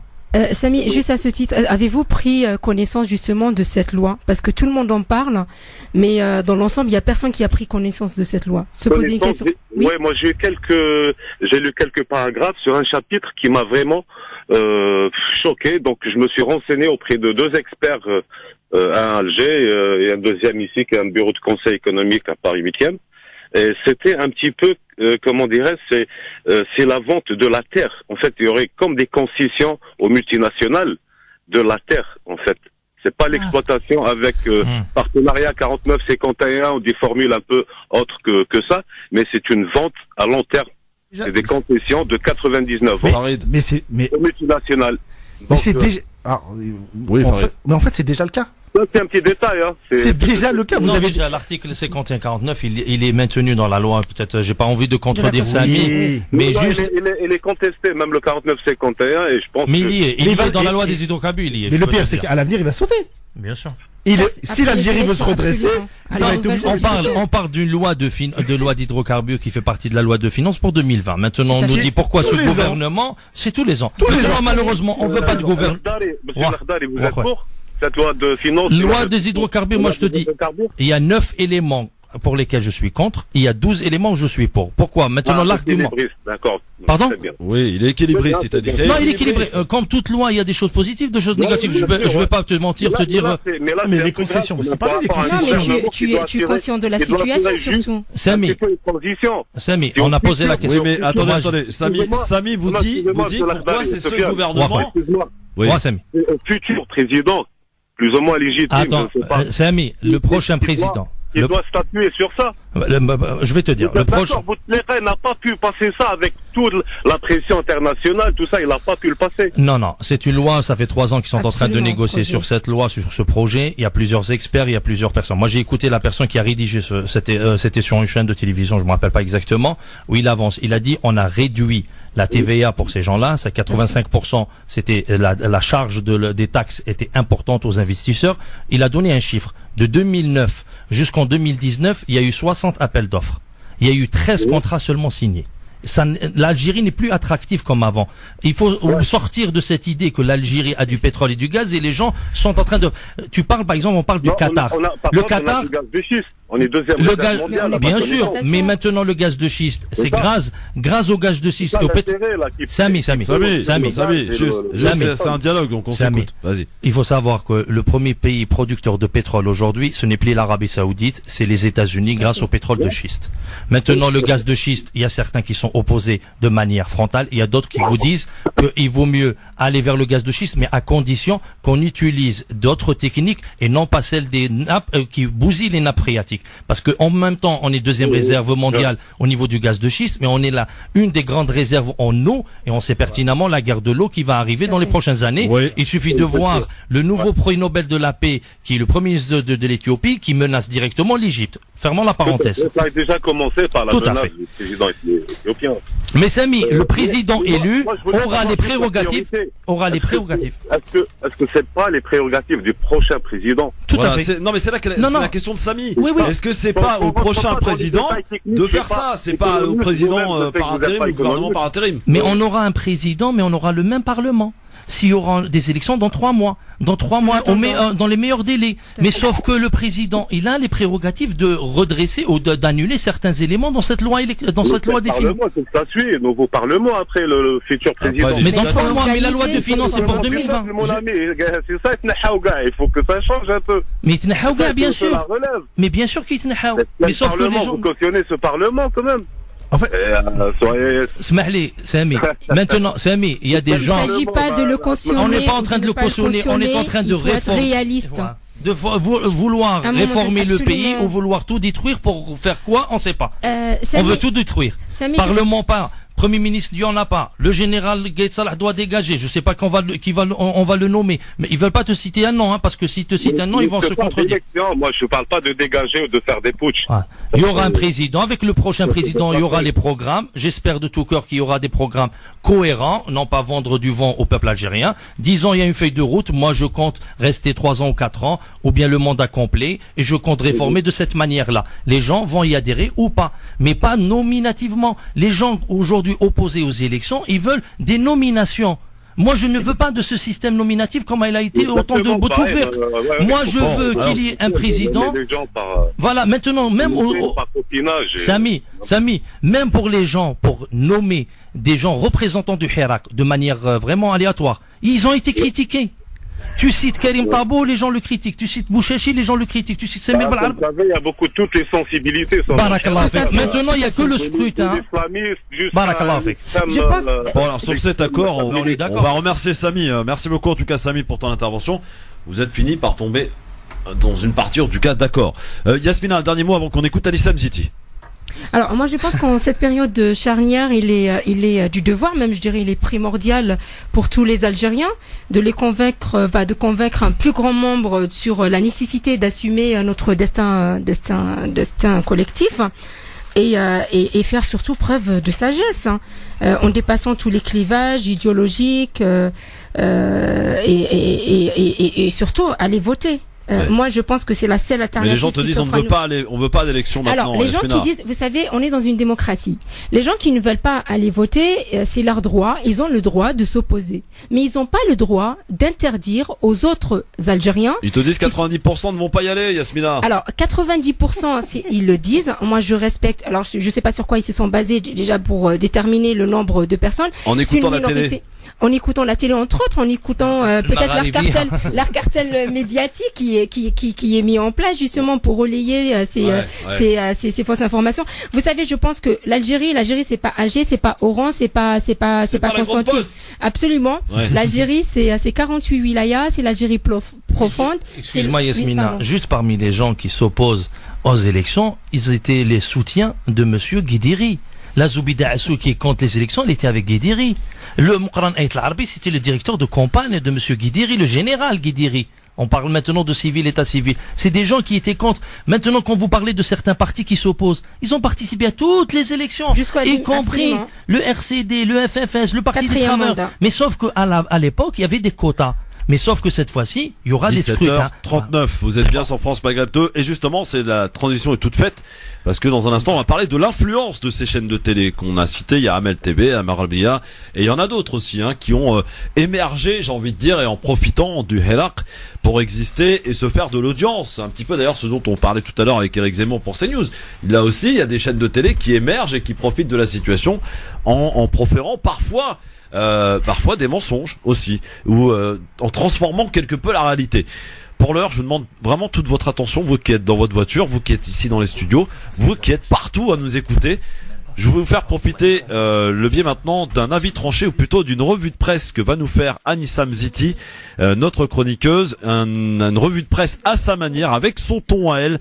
Anissam Ziti, c'est pour France Maghreb 2, c'est pour le Grand Forum, et c'est maintenant. Montez bien le son et écoutez. Les nouvelles ne sont pas bonnes, Kevin. Non, et je ne parle pas de l'annulation de l'octogone Boubacaris, mais d'une actu, disons-le, alitée, fiévreuse, moribonde, bondée d'inhumanité. À l'ère où les violences policières défont la loi, défoncent les gueules trop foncées, des policiers, foncedés à la FSD, se croient tout permis. De tuer sa balance des non-lieux dans les banlieues mis au banc de la société et au banc des accusés. Ces jeunes racisés contrôlent à leur faciès, chaque jour, faciès contre terre. Toujours le même mode opératoire orwellien. Criminalisation des familles, inversion des rôles. Des femmes voilées se font humilier en pleine assemblée, harcelées, tabassées, poignardées en pleine ruée vers l'or de ma vue, de ma rue, de ce monde. Et la soumission, omerta des médias. Va-t-on dire que mon slam est incompatible avec les valeurs de la République? Voyons, cessons d'être cuclus la praline. Quand ça ose dénoncer l'islamophobie ou le racisme structurel et les privilèges blancs, alors là, les médias se réveillent soudainement et abattent leur foudre. Là, Lilian, tu rames sur une pente glissante. Toujours la même rhétorique, pléthorique à souhait. Aussi, la lutte des classes se joue dans la cour de récré. Le suicide d'une directrice d'école, une personne sans renom, Christine, qui souffrait des conditions de vie à l'éducation nationale, a été éclipsée, écoutez bien, par la mort naturelle de Jacques Chirac, qui a suscité plus de bruit et d'ardeur. Aussi paraît-il que l'AME va bientôt rendre l'âme. Ce dispositif solidaire est remis en question par le gouvernement. Instauration d'un ticket modérateur, parce que bon, on va y aller mollo. Réduction du panier de soins. Allez, on supprime les soins psychiatriques. Qui dit mieux, non ? Et parce qu'entre nous, les maladies de l'âme pour les personnes écorchées vives... le hic, c'est que ça coûte du fric, les gars. Oh, j'ose pas imaginer la suite. Et puis, il y a ceux qui courbent la Chine devant ces camps de rééducation qui concentrent des millions de musulmans, torturés jusqu'à renier leur identité religieuse, diagnostiquée comme étant une maladie à éradiquer. Et pourtant, 37 pays collaborateurs ont approuvé ce crime contre l'humanité. 37. On a beau dire, les Ouïghirs, eux, peuvent courir, mais les millions de Ouïghours, eux, eh bien, ils comptent leurs jours. Ouais, par contre, il y a du monde au Balkany quand il s'agit de défendre des personnes condamnées pour fraude fiscale, incitation à la haine raciale et tous les oppresseurs de tout genre d'ailleurs. C'est connu. Comme on fait son lit coude, on se couche sur la vallée du Jourdain, sous les yeux somnolents de la communauté internationale, bien évidemment. Avant, il lisait Le mariage du Figaro, œuvre politique et satire d'une société inégalitaire. Aujourd'hui, on lit Le patron du Figaro, qui divorce avec les valeurs humanistes et satire les sympathies des fascistes de tout genre. Rosa Parks refusait de céder son siège à un homme blanc, quand lui assiège notre devise républicaine et divise avec une islamophobie à peine voilée. Monsieur dit descendre du bus quand il voit une femme voilée. J'ai oublié. Hashtag balance ton mus. Anissa Mziti sur France Maghreb 2, et pourrez voir la chronique de cette revue de presse qui aura lieu 2 fois par mois dans cette émission en vidéo sur la page Christophe Le Grand Forum et France Maghreb 2 à 18h précise. Voilà, vous pourrez en vidéo, c'est toujours mieux encore. Bravo Anissa Mziti pour cette excellente chronique. On enchaîne maintenant avec toujours et encore l'Algérie pour parler de l'influence. Il nous reste à peu près 7 minutes. L'influence des... Eh oui, ça va vite. Des télés qui ont émergé depuis cette révolution dite du sourire en Algérie. À l'image de El Marabiya, qui a été fermée, puis réouverte. Elle est réouverte là maintenant. Elle est réouverte. Et renommée. Et renommée. Elle a changé de nom. Elle s'appelle Hirak TV. Hirak TV. Non, maintenant c'est pire. Ah bon? Il y a une autre chaîne maintenant qui vient de donner ses fréquences à la chaîne Magharibiya pour que ça soit très clair aux gens. Allez, Magharibiya, c'est une chaîne qui a été créée en 2011. Oui. Elle appartient au fils de Abbas el-Madani, qui a demandé à instaurer la République islamique en Algérie, quitte à prendre les armes. Et deuxième chose, après, aux capitaux qataris, c'est clair, net et précis. Aux capitaux qataris. Il y a l'ONG Karama, etc. Ils ont ouvert au début, elle était installée à Londres. Elle donnait la parole aux ex-fissistes. Des gens qui appartiennent au mouvement Rachid, ou bien d'autres qui ont pris les armes, comme Abdullah ibn Anas. Les gens ne l'entendent pas, mais c'est une personnalité qui intervient jusqu'à l'heure où on parle dans cette chaîne de télévision, qui a pris les armes, qui est marié à la fille de Abdullah Azzam, qui est le père des Arabes afghans, qui a formé ce bataillon, fermant la parenthèse. Cette chaîne aujourd'hui, elle diffuse, et certains disent que c'est la chaîne de du Hirak. Pourquoi? Parce qu'en vérité, oui. Oui, si tu le permets, juste à ce titre, il faut rappeler aussi que la chaîne Magharibiya, en dehors du fait qu'elle soit une chaîne de télévision algérienne, aux capitaux qataris, qui a été lancée par le fils de l'ex Abbas Madani, voilà, responsable du fils. Moi, je tiens juste à dire comment elle s'est fait connaître auprès du peuple algérien, du public algérien. Elle s'est fait connaître justement à travers ses prises de position subversive, reprenant tous les mots d'ordre du parti dissous.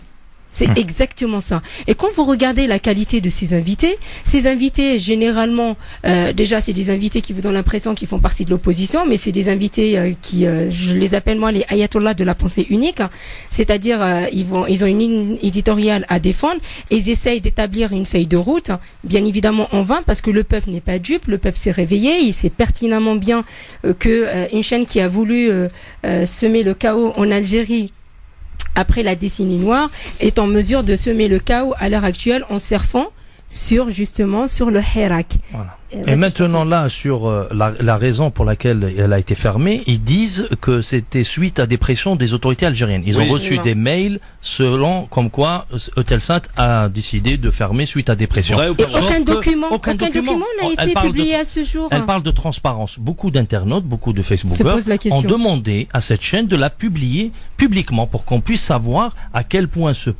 cet État ou ces autorités algériennes sont contre la pensée contradictoire à ce qui est véhiculé en Algérie. Sauf que ces gens-là, aujourd'hui, ils viennent de prendre les ondes de la chaîne Ash-Sharq, qui est une chaîne financée en partie par le Qatar et en partie par la Turquie. C'est Mu'taz Matar, par exemple, les gens qui écoutent un peu, qui sont arabophones, c'est la chaîne où Amir DZ, par exemple, avait une émission. Le fameux. Voilà, voilà. Le fameux Amir DZ. Sulfureux. On peut le dire, sulfureux. Voilà, pour dire que cette chaîne, aujourd'hui, frère musulman, clair. Il est hyper suivi quand même, Amir DZ. Voilà, comme il est suivi quand même. Oui, quand même. Et Christophe, il faut pas oublier que c'est pas la première fois que la chaîne Magharibiya interrompt la diffusion de ses programmes. Ouais. C'est déjà arrivé et comme par hasard, c'est toujours à la même période. Moi, je pense que c'est la véritable cause de la fermeture, c'est plus un problème de gestion qu'autre chose. Problème de fric. Et si à ce propos, Magharibiya défend sa politique en disant que non, absolument pas, que c'est le pouvoir algérien qui avait exercé une pression. Ouais. Moi, je les invite. Je les invite à jouer la transparence comme ils aiment bien le défendre et à ce propos publier le document qui est relatif à ces pressions. Et surtout, avant une fermeture, il faut annoncer au départ. Je pense Eutelsat, c'est un satellite qui est très connu, il est installé ici en France. Ils avertissent certaines chaînes avant d'arrêter. Pas forcément. Ahmed est avec nous. T'as pas de vue commerciale, oui. Après, politiquement parlant. Ahmed, bonsoir. Ah oui, d'accord. C'est un chat. Ah ouais, d'accord. Il me dit bonjour, je suis Ahmed, pour tout ça, pour faire le chat. Mais t'es un imbécile, mon pauvre ami. T'es un imbécile en plus d'appeler un numéro surtaxé pour attendre 10 minutes pour faire ce genre de conneries. Franchement, il y a d'autres radios qui t'accueilleront les bras ouverts. Allez, Farid, je t'en prie. Vas-y. Non, vas-y. C'est juste pour dire que les invités aussi, il faut pas oublier que ce sont des affidés du fils. Pas que, mais il y a beaucoup. Entre autres, et les maquis, parce que c'est important aussi de le relever. Mais moi, par contre, ce que je veux vous dire, c'est que au-delà du Hirak, au-delà du réveil du peuple algérien, il y a aussi ces sous-jacents là qui existent dans la société algérienne. Et il faut pas se voiler la face. Quand les gens, parfois, volontairement ou involontairement, veulent le chaos ou veulent l'anarchie. C'est très français, faut pas se voiler la face. Oui, exactement. Mais il faut comprendre que, malheureusement, vous avez des gens qui sont pas forcément de la meilleure intention pour tout le monde et qui ont des intérêts d'une vision précise de ce que le pays veut être pour eux, et donc du coup qui sont prêts à manipuler et à exploiter ça. Ils sont dans la même logique des néoconservateurs américains. L'influence de ces chaînes de télé, parce qu'on parle d'El Magharibiya, on peut parler d'Amel TV, on peut parler de d'autres télés aussi. Ouais, mais moi je me pose une seule question. Parce que c'est sur ces chaînes-là qui regardent et qui disent qu'il y a 40 millions de manifestants dans les rues d'Algérie. Voilà. C'est sur ça qu'ils se basent les gens. Non, mais après, je pense que le peuple algérien est quand même relativement plus intelligent d'une certaine manière pour pouvoir. Ça marche la propagande, Farid, tu le sais très bien. Mais bien sûr que ça fonctionne. Ouais, mais c'est pour ça que moi je ne mets pas sous le tapis, pour prendre une autre expression française, les sous-jacents de la société algérienne. Et vous avez des gens qui veulent pas comme tout à l'heure on parlait tout à l'heure du cas de la France. Ouais. Vous avez des gens qui ne veulent pas assumer qu'il y a des choses qui ne leur plaisent pas forcément, mais qui existent dans la société. Ouais. Mais je pense qu'il faut aussi les assumer et le dire, voilà, ça existe. Vous avez différents mouvements. Vous avez des mouvements anarchistes en Algérie. Vous avez des mouvements fédéralistes qui veulent indépendantistes, qui veulent exactement autonomistes. Il ne faut pas les sous-estimer. Non, mais ces gens-là, ils doivent l'assumer, sortir au peuple algérien, de ne pas rester derrière un Hirak qui a sorti des millions, mais contre des choses. Non, mais les gens c'est la facilité, le Hirak. Non, ils pensaient que les choses allaient tourner. Ils pensaient que les choses allaient tourner d'une autre manière. Absolument. Voilà. Ils pensaient que le chaos allait sur. Tout à fait. Il a infiltré le Hirak. Même Mziane qui est contre moi, il a assuré comme quoi il a confirmé qu'il y avait des partis politiques qui ont récupéré le mouvement. Comme dans partout, comme ici les gilets jaunes, l'extrême gauche. Dans tout mouvement. C'est la logique. Mais sauf qu'il faut le dire, ces gens-là, ils ont une idéologie, ils ont leur programme politique qui veulent le faire passer à travers. Donc alors, dernière question et s'il vous plaît réponse parce qu'il nous reste une minute. Oui ou non, il y aura des présidentielles selon vous? Répondez à cette question, Farid. Le 12 décembre, il y a des élections de prévues. Je le souhaite. Tout ce que je peux te dire, c'est que je le souhaite. Après... Non mais au vu de la configuration actuelle de ce qui se passe en Algérie, oui, non. Actuellement, les manifestations n'ont pas le nombre qu'il y avait avant. Ils n'ont pas assez de pression au niveau du pouvoir. Le pays n'est pas arrêté au niveau économique, etc. Donc, et c'est pour cette raison qu'ils appellent à des grèves générales. La grève générale, si elle réussit, c'est quand ils appellent le 29 octobre ou le 1er novembre. Ça dépend. Le 1er novembre, c'est un jour férié. Alors moi, je rajoute juste que la majorité silencieuse, elle interviendra elle votera. Le peuple algérien est conscient de la situation. Il n'a pas oublié son passé, il n'est pas si lointain. Et le 12 décembre, on en aura des élections. Et nous espérons que l'Algérie puisse à nouveau reprendre sa place, reprendre la place vivre en paix surtout. Allez, dans un instant, on va faire un petit tour du côté de ce qui va se passer le 27 octobre. C'est dimanche à Paris. Il y a des rassemblements. Un rassemblement principalement place de la Nation. À suivre. France Maghreb 2, France Maghreb 2. Le grand forum avec Sofiane Lakhdari, avec Yasmina Oumad, avec Farid Tabsamani. Ça prolonge le débat en antenne, c'est formidable. Voilà, on pourrait même brancher les micros pour qu'on fasse des live Facebook pour voir un petit peu les discussions magnifiques entre Christophe, quand on a deux personnes, moi j'ai la chance quand même. Je dis pas que tous les autres d'habitude tu tapes avec mamie, c'est autre chose quand même. Qu'on salue naturellement. Bien entendu. Mais quand on a deux personnes aussi pertinente sur ce qui se passe en Algérie. Passionné. Et ouais, non mais du coup c'est extraordinaire. Donc du coup c'est très intéressant ce qui se passe en off. Ouais. Samia Chiki, bonsoir. Bonsoir à tous. Bonsoir Samia. Cher Samia, tu as écrit un texte appelant à ta manière à toi au rassemblement de ce 27 octobre, place de la Nation à Paris, Samia. Tout à fait. Alors nous t'écoutons. J'ai toujours fait de la lutte contre l'islamophobie une de mes luttes, mais jamais prioritaire aux autres. Elle était parmi tant d'autres. Mais aujourd'hui, la donne a changé. Je me suis soulevée, comme beaucoup, contre les peuples opprimés à travers le monde, contre les politiques dictatoriales, contre des réformes inadaptées. Mais oui, à présent, la donne a changé. Car la parole islamophobe s'est libérée et que nos dirigeants politiques ne l'ont pas condamnée. Et certains l'ont même, à demi-mot, relativisé. Mais on ne relativise pas avec une parole ou un acte islamophobe. On ne relativise pas avec ce qui est un délit. Nos ministres et notre président ont tenu un discours irresponsable en stigmatisant une fois de plus les musulmans.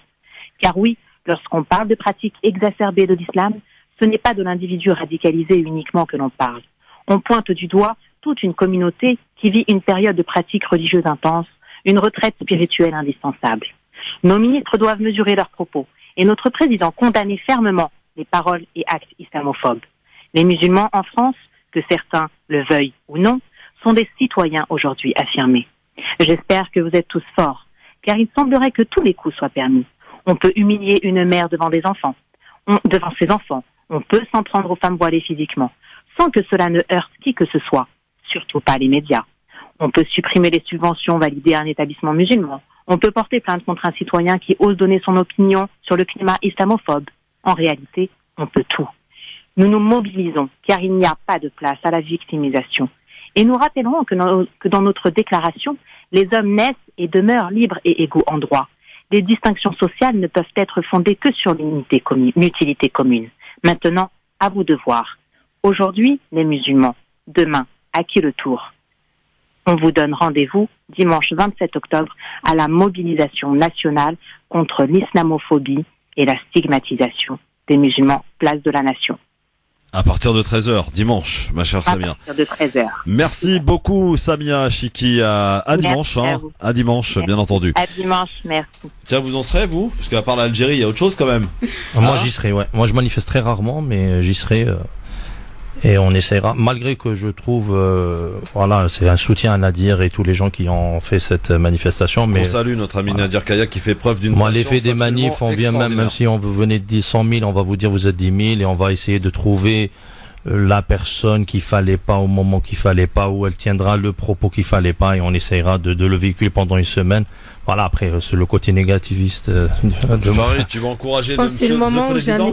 Ouais. Moi j'ai toujours beaucoup de respect pour Nadir et dans tout ce qu'il fait. Alors je suis pas forcément favorable à cette manifestation et de toute manière dimanche je ne pouvais pas y être. Ah ouais.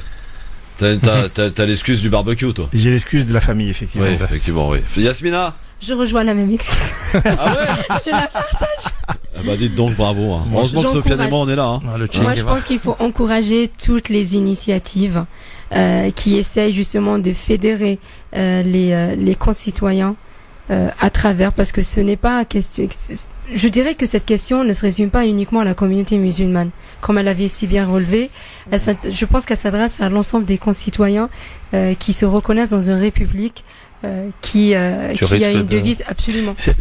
Yasmina, ce que tu dis est très juste parce que en tant que musulmans, nous avons l'obligation de ne pas raisonner en tant que musulmans justement, mais de raisonner pour l'humanité, pour l'humanité, pour les autres, pas au-delà de nous. Et on fait la même erreur que d'autres communautés, notamment d'autres religions dans ce pays ont fait, en voulant raisonner uniquement pour eux. Absolument. Et on fait les mêmes bêtises qu'eux. Donc c'est pour ça. Mais je vais essayer de m'abstenir de critiquer, parce que du coup ça sera mal interprété. Donc du coup moi je salue toute initiative. Nadir, que je connais personnellement, est quelqu'un de qualité, et Dieu sait si c'est très compliqué pour lui en ce moment. Intégrité, intègre. Exactement. Oui. Donc voilà. On n'a pas forcément intellectuellement la même vision des choses, parce que j'ai un défaut, c'est que moi je fais de la prospective d'une certaine manière, et que les gens ne se rendent pas compte, etc. Mais il y a aussi une ambiance générale où les gens ont le droit de dire stop. Quand même, exactement. Merci Yasmina Omar. Ça a été la voix. Bah écoute, oui, je pense. On verra bien. Ouais, il est temps que ça se termine là. On dirait que ça repart là. C'est reparti. Sofiane, merci pour Sofiane. Il y a pas de quiz. Il y a pas de quiz aujourd'hui. Moi, t'en voulais ouais, je voulais battre un peu Farid. Ah ouais. Je te donne la victoire si tu veux, direct. Non, mais après on aurait été obligé de faire à la corruption algérienne, donc c'est pas bon. Tu sais, ils m'auraient demandé les réponses, tout ça. La corruption est internationale, cher. Comment on dit ça en arabe, corruption? Merci mon Farid. Merci à toi Christophe. Et puis continue comme ça, ponctualité parfaite. Et t'as vu ça? Merci beaucoup en tout cas. Dans un instant, métier pour la suite évidemment. Et à partir de 20h, bon week-end Sofiane. À partir de 20h, Samir Abstam évidemment pour l'émission Parler Islam. Excellente soirée à l'écoute de France Maghreb 2 et rendez-vous lundi 16h. On a des invités la semaine prochaine. Adama Traoré lundi, mardi sera Bernadette Sauvager et mercredi Auria les yeux verts. Le journal, Sophie Terrence, bonsoir. Bonsoir à tous. Au sommaire de votre journal, c'est une première en France. Le cannabis thérapeutique va être expérimenté dès l'an prochain. Présentation du dispositif dans ce journal par Olivier Véran, le député à l'origine de l'amendement voté ce matin. Un mois après l'incendie de l'usine Lubrizol, Édouard Philippe à Rouen, le Premier ministre promet toute la transparence alors que de nombreuses zones d'ombre subsistent, vous l'entendrez. Et puis un album très attendu par les fans du taulier. 2 ans après sa mort, réédition des plus grands tubes de Johnny Hallyday. L'album sort aujourd'hui. Mais d'abord, le corps de Sophie Le Tan a peut-être été retrouvé en Alsace. C'est un promeneur qui a fait la macabre découverte dans une forêt. Un corps démembré qui pourrait être celui de cette étudiante de 20 ans disparue il y a plus d'1 an alors qu'elle visitait des appartements. Dans cette affaire, le principal suspect Jean-Marc Reiser a été mis en examen mais nie toujours. Les enquêteurs attendent les résultats de l'autopsie pour se prononcer définitivement. L'Assemblée nationale a voté ce matin une expérimentation du cannabis thérapeutique pour 2 ans. Ce cannabis pourra être prescrit chez des patients en impasse thérapeutique, souffrant notamment de certaines formes d'épilepsie résistantes au traitement. Olivier Véran, député LREM de l'Isère, est à l'origine de cet amendement. Il nous en dit un peu plus. Cette expérimentation, elle pourra commencer dès le premier semestre de l'année 2020. Dans les prochains mois, l'expérimentation va se mettre en place de façon très pratique. On va pouvoir enfin expérimenter le cannabis à usage médical pour les milliers de malades qui attendent ça dans le pays. J'ai tenu à préciser dans le débat qu'il ne s'agit pas là du nouveau Graal qui permettra de soulager toutes les douleurs dans toutes les situations. Évidemment non. Ce n'est pas le nouveau paracétamol, ce n'est pas la nouvelle morphine. Bien sûr que non. Il y aura une prescription qui sera faite par des médecins spécialistes. Jusqu'à 3000 malades seront inclus dans l'expérimentation qui concernera plusieurs hôpitaux évidemment. Ce produit, ce sera aussi bien sous forme de tisane, sous forme d'huile que sous forme de fleurs séchées. C'est donc, je pense, une belle journée pour la santé française. Et l'expérimentation doit commencer dès le début de l'année prochaine. Et les produits prescrits seront inhalés ou ingérés. Les médecins participant à l'expérimentation seront volontaires et devront obligatoirement suivre une formation en ligne. Emmanuel Macron a quitté cet après-midi l'île de la Réunion où il se trouvait depuis 48 heures. Dans un dernier discours avant son départ, le chef de l'État a condamné les heurts qui ont eu lieu la nuit dernière. Des heurts entre une centaine de jeunes et les forces de l'ordre. Des jets de pierre et des tirs de lacrymogène ont été échangés et des voitures brûlées. Emmanuel Macron a appelé au calme. Que s'est-il passé à l'usine Lubrizol de Rouen? 1 mois après, la question reste sans réponse. Le Premier ministre Édouard Philippe est à Rouen aujourd'hui. Il est accompagné de la ministre de la Transition écologique, Elisabeth Borne. Une visite auprès des acteurs économiques victimes de l'incendie. Édouard Philippe qui veut faire toute la lumière sur les causes de l'incendie. Il l'a dit à son arrivée à Rouen. Écoutez. Nous avons voulu que la transparence la plus totale soit apportée sur les causes et sur les conséquences de cet incendie. C'est d'ailleurs la raison pour laquelle va se tenir le 2e comité pour la transparence et le dialogue qui rassemble une centaine d'intervenants et au cours duquel tous les éléments sont mis sur la table. de façon à ce qu'il puisse être discuté, questionné, le cas échéant challengé comme on dit, afin que chacun ait accès à l'information sur les éventuelles conséquences, notamment sanitaires, de cet incendie chez Lubrizol. Selon Édouard Philippe, il appartient à Lubrizol d'assumer toutes les conséquences de l'incendie et des conventions d'indemnisation d'agriculteurs et de commerçants doivent aussi être signées. Au Royaume-Uni, 2 personnes interpellées dans l'enquête sur la découverte de 39 cadavres dans un camion. Il s'agit d'un homme et d'une femme originaires du nord-ouest de l'Angleterre, soupçonnés d'homicide mais aussi d'association de malfaiteurs pour le trafic de personnes. Et dans cette affaire, le chauffeur du camion est lui toujours en détention et suspecté de meurtre.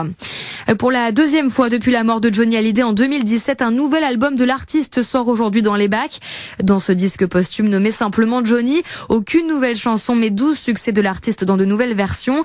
Un album que nous présente en quelques mots Jean-Pierre Pascalini, journaliste et directeur des programmes de Mélodie. On retrouve des chansons qu'on connaît mais avec un habillage complètement différent, une orchestration nouvelle, symphonique, qui a été réalisée par Yvan Cassard, un vieux complice et de Johnny et aussi de Mylène Farmer, donc un de nos grands noms de l'arrangement, un roi des cordes symphoniques.